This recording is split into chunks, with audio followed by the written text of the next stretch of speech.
आकाशवाणी भोपाल से प्रस्तुत हैं प्रादेशिक समाचार।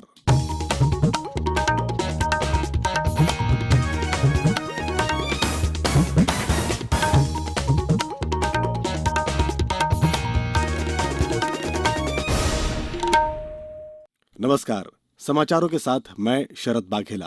पहले मुख्य समाचार। प्रदेश में कोविड-19 के बढ़ते मरीजों के बीच सभी शासकीय और प्राइवेट स्कूल 31 अगस्त तक बंद रहेंगे। मंत्री और विधायकों को भी मास्क पहनना जरूरी। पर्यटन को पुनर्जीवित करने के लिए राज्य के 53 गांवों को पर्यटन केंद्र के रूप में किया जाएगा विकसित। माध्यमिक शिक्षा मंडल द्वारा आयोजित 10वीं और 12वीं की पूरक परीक्षाओं का कार्यक्रम घोषित। और शिक्षा के क्षेत्र में किए गए नवाचारों के लिए दमोह जिला देश के 112 आकांक्षी जिलों में पहले नंबर पर। अब समाचार विस्तार से। प्रदेश में कोरोना संक्रमित लोगों की संख्या 31,000 से ज्यादा हो गई है। वहीं इनमें से लगभग 22,000 लोग स्वस्थ हो चुके हैं। सबसे ज्यादा प्रभावित इंदौर जिले में पिछले 24 घंटों के दौरान 112 नए मरीज मिलने से कोरोना संक्रमितों की संख्या 7,328 तक पहुंच गई है। वहीं एक और मौत के साथ कोविड-19 संक्रमण से अब तक 311 मरीजों की मृत्यु हो चुकी है। जिले के विभिन्न अस्पतालों में 1981 कोरोना प्रभावितों का उपचार जारी है। 44 मरीजों के कोरोना संक्रमण के मुक्त होने के साथ ही अब तक 5,036 मरीज स्वस्थ होकर घरों को लौट चुके हैं। उज्जैन में कल 18 व्यक्ति स्वस्थ होकर घर लौटे। वहीं 8 नए मरीज का पता भी चला है। उधर मंदसौर में 17 लोगों की रिपोर्ट पॉजिटिव मिली है। वहीं राहत की खबर यह भी है कि जिले में कल 28 व्यक्तियों के स्वस्थ होने पर उन्हें अस्पताल से छुट्टी दे दी गई। मंदसौर सांसद सुधीर गुप्ता ने सभी स्वस्थ हुए व्यक्तियों को शुभकामनाएं देते हुए अस्पताल से विदा किया। खंडवा में 87 नमूनों की जांच में 13 लोगों के संक्रमण की पुष्टि हुई। वहीं 3 मरीजों के स्वस्थ होने पर उन्हें अस्पताल से डिस्चार्ज किया गया। ग्वालियर में 35 नए मामले सामने आए हैं। मंडला जिले में एक और कोरोना पॉजिटिव मरीज मिलने से प्रभावितों की संख्या 23 तक पहुंच गई है। श्योपुर में कल 6 कोरोना पॉजिटिव पाए गए। मुरैना में भी 6 संक्रमितों के साथ मरीजों की कुल संख्या 1,573 हो गई है। नीमच में कल 8 लोगों ने कोरोना से जंग जीती। शिवपुरी में 6 नए मामलों के साथ मरीजों की संख्या 287 हो गई है। बड़वानी से हमारे संवाददाता ने बताया कि जिले में कल 23 लोगों की रिपोर्ट पॉजिटिव आई है।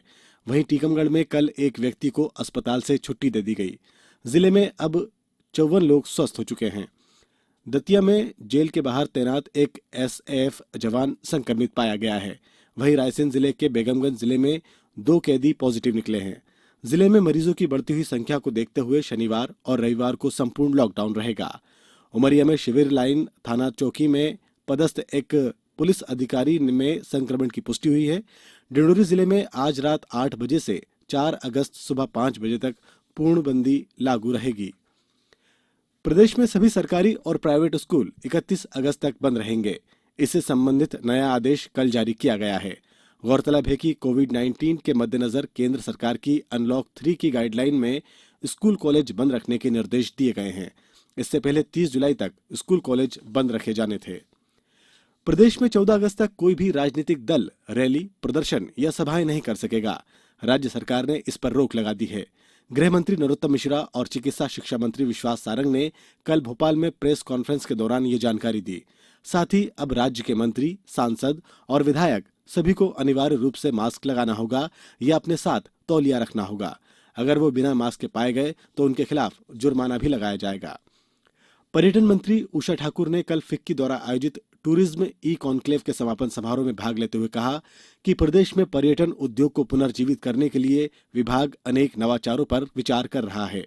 प्राकृतिक सुंदरता के साथ विविध संस्कृति और बोली से युक्त मध्य प्रदेश के 53 गांवों को चिन्हित किया जाएगा, जिन्हें पर्यटन स्थल के रूप में विकसित किया जाएगा। इससे कोविड की मार झेल रहे पर्यटन उद्योग को पुनर्वापसी में सहायता मिलेगी और स्थानीय लोगों को रोजगार के नए अवसर मिलेंगे। सभी राज्यों के मंत्री इस बात पर एकमत थे कि पड़ोसी राज्यों के परस्पर सहयोग से पर्यटन को प्रोत्साहित किया जाए। अब समाचारों में वक्त है एक ब्रेक का। ये समाचार आप आकाशवाणी भोपाल से सुन रहे हैं। हमारे समाचारों को अब आप कभी भी और कहीं भी अपनी सुविधा के अनुसार सुन सकते हैं। ये समाचार बुलेटिन यूट्यूब, ट्विटर और फेसबुक पर AIR न्यूज भोपाल पेज पर सुने जा सकते हैं। इसके अलावा आप हमारी वेबसाइट newsonair.com पर या AIR न्यूज ऐप पर भी समाचार सुन सकते हैं। मध्य प्रदेश माध्यमिक शिक्षा मंडल द्वारा आयोजित 12वीं पूरक परीक्षा 14 सितंबर को आयोजित की जाएगी। वहीं 10वीं की पूरक परीक्षा 15 सितंबर को होगी। मंडल ने कल इसका कार्यक्रम घोषित किया है। हाल ही में 12वीं का परीक्षा परिणाम घोषित किया गया था। वहीं मंडल द्वारा कोविड-19 के संक्रमण के कारण 12वीं की शेष परीक्षा से वंचित छात्रों की विशेष परीक्षा का आयोजन करने का फैसला लिया गया है। मंडल द्वारा जारी एक अन्य आदेश में बताया गया कि ऐसे छात्र 17 अगस्त से नए निर्धारित परीक्षा केंद्र पर पेपर दे सकते हैं। इसके लिए जल्द ही परीक्षा कार्यक्रम घोषित किया जाएगा। दमोह जिला को शिक्षा के क्षेत्र में नए नवाचारों तथा उपलब्धियों के आधार पर देश के 112 आकांक्षी जिलों में प्रथम स्थान हासिल हुआ है। कलेक्टर तरुण राठी ने बताया कि जिले में शिक्षा के क्षेत्र में कई नवाचार हुए, जैसे बोलो ऐप के माध्यम से शिक्षा के प्रचार प्रसार से जिले में बहुत काम किया गया। इसके साथ ही पेंटिंग्स के माध्यम से स्कूलों को अच्छा आकर्षक बनाया गया, जिससे बच्चों को पढ़ने में मन लगा रहे।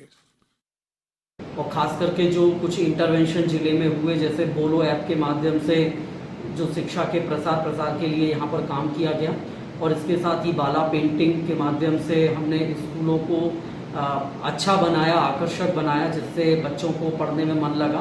तो ये सब कुछ कारण रहे हैं जिसके कारण से हमारा जिला आज आकांक्षी जिलों में सर्वोच्च स्थान पर रहा है। तो मैं शिक्षकों को बधाई देता हूँ इस उपयुक्त कार्य के लिए, और आशा करूँगा कि ऐसे ही हम मेहनत करते रहेंगे तो आगे चल के हमारा जिला इस रैंकिंग पर बना रहेगा।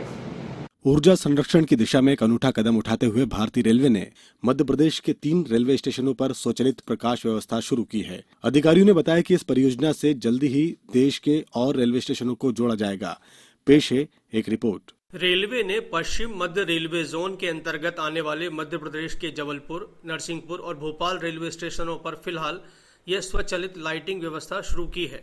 पश्चिम मध्य रेलवे की मुख्य जनसंपर्क अधिकारी प्रियंका दीक्षित ने बताया कि विशेष तकनीक आधारित इस व्यवस्था में रेलवे स्टेशनों पर ट्रेनों के आगमन और प्रस्थान के दौरान प्लेटफॉर्म पर लाइट अपने आप शुरू और बंद हो जाती हैं। पश्चिम मध्य रेल के अंतर्गत आने वाले जो तीनों मंडल हैं, जबलपुर, भोपाल, कोटा, तीनों जगह पे हमने कुछ स्टेशंस में इस एक प्रयोग को लागू किया है। ये एनर्जी कंजर्वेशन और एनवायरनमेंट पे जो इम्पैक्ट पड़ता है उसको बचाने के लिए एक अच्छा स्टेप।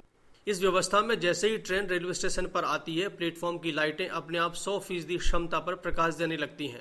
लेकिन जैसे ही ट्रेन प्लेटफॉर्म से रवाना होती है, स्टेशनों पर 50% रोशनी कम हो जाती है।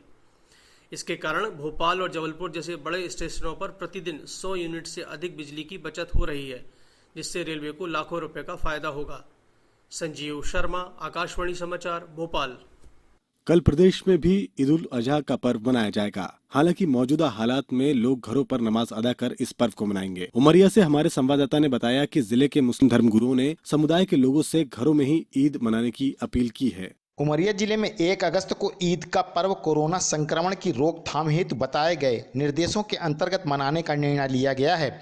जामा मस्जिद उमरिया के सदर मोहम्मद रमजान व मुस्लिम धर्मगुरुओं ने ईद की नमाज और कुर्बानी घरों में ही करने का निर्णय लेते हुए नगर में मुनादी कराते हुए सभी मुस्लिम भाइयों से घर पर ही सोशल डिस्टेंस का पालन करने का आग्रह किया गया है। आकाशवाणी समाचार के लिए उमरिया से मैं संतोष गुप्ता। अब कुछ समाचार संक्षेप में। उच्च न्यायालय की इंदौर खंडपीठ में लंबित प्रकरणों के त्वरित निराकरण के लिए अगले माह 29 अगस्त को ऑनलाइन स्थायी और निरंतर लोक अदालत का आयोजन किया जाएगा। इंदौर नगर निगम के 85 वार्डों में अनुसूचित जाति, जनजाति, अन्य पिछड़ा वर्ग और महिलाओं के लिए वार्ड आरक्षण की प्रक्रिया आज की जाएगी। कटनी में विश्व स्तनपान सप्ताह 1 से 7 अगस्त के मध्य मनाया जाएगा। इस वर्ष के लिए मुख्य थीम स्वस्थ दुनिया के लिए स्तनपान का समर्थन है रहेगी। अंत में मुख्य समाचार एक बार फिर। प्रदेश में कोविड-19 के बढ़ते मरीजों के बीच सभी शासकीय और प्राइवेट स्कूल 31 अगस्त तक रहेंगे बंद। मंत्री और विधायकों को भी मास्क पहनना जरूरी। पर्यटन को पुनर्जीवित करने के लिए राज्य के 53 गांवों को पर्यटन केंद्र के रूप में किया जाएगा विकसित। माध्यमिक शिक्षा मंडल द्वारा आयोजित 10वीं और 12वीं की पूरक परीक्षाओं का कार्यक्रम घोषित। और शिक्षा के क्षेत्र में किए गए नवाचारों के लिए दमोह जिला देश के 112 आकांक्षी जिलों में पहले नंबर पर। इस बुलेटिन में इतना ही। घर में रहिए, सुरक्षित रहिए और सुनते रहिए आकाशवाणी।